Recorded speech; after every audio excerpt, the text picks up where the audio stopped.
Hello students, welcome to your chemistry class. In our last class, we looked at carbon as an element where we talked of its properties and other aspects of carbon. Today, we are giving attention to the reaction of carbon. Your presenter is E.B. Christian. Now, chemical properties of carbon. All allotropes of carbon have similar chemical properties because they all chemically look alike.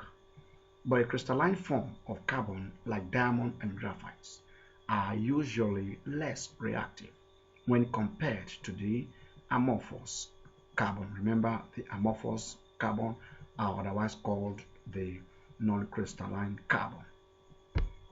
All right, combustion. Combustion is the burning of a substance in air, particularly oxygen, to produce heat. Carbon burns in limited oxygen to form carbon monoxide.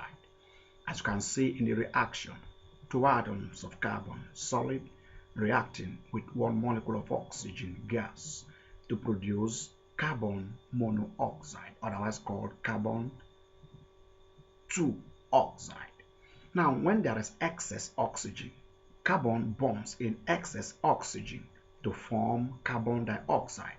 As you can see, one atom of carbon solid reacting with one molecule of oxygen gas to give you carbon dioxide, otherwise called carbon 4 oxide.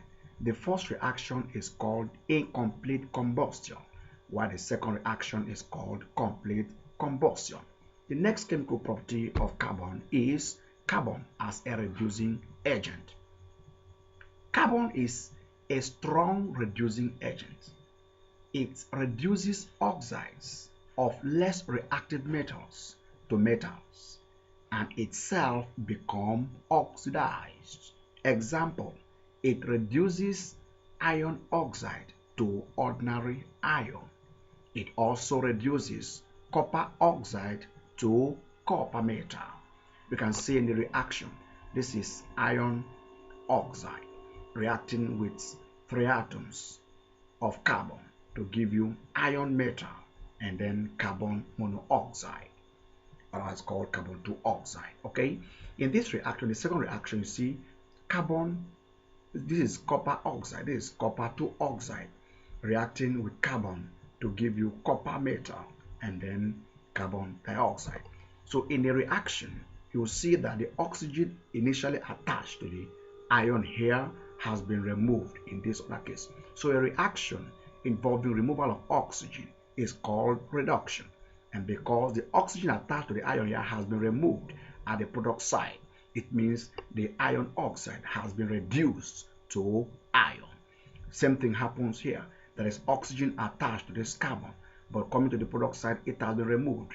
The removal of oxygen is reduction.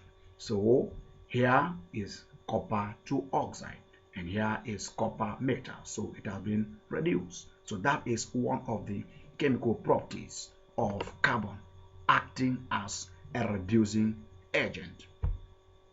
Reaction with strong oxidizing agent.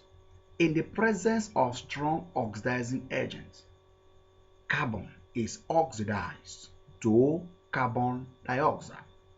Example, concentrated trioxonitrate 5 acid. This HNO3 is called trioxonitrate 5 acid, and concentrated tetraoxosulfate 6 acid, that is H2SO4, oxidize carbon to carbon dioxide. Okay, so you can see ordinary carbon here, and then the acid, this is trioxonitrate 5 acid, reacting with carbon to give you water, nitrogen 4 oxide, and carbon dioxide. You see here, there is no oxygen attached to this carbon here, but coming to the product side, there is oxygen attached to it. A reaction involving the addition of oxygen is called oxidation. So because oxygen has been added to this carbon here to form this carbon dioxide, we say that carbon is oxidized, and it is driven by this strong oxidizing agent, being trioxonitrate 5 acid. In the second reaction, carbon again, solid, is oxidized by this tetraoxosulfate 6 acid to give you water, sulfur 4 oxide, and carbon 4 oxide. Okay, so here there is no oxygen, here there is oxygen. Addition of oxygen is known as oxidation, so it has been oxidized. The reaction above involves the application of heat. Thanks for watching.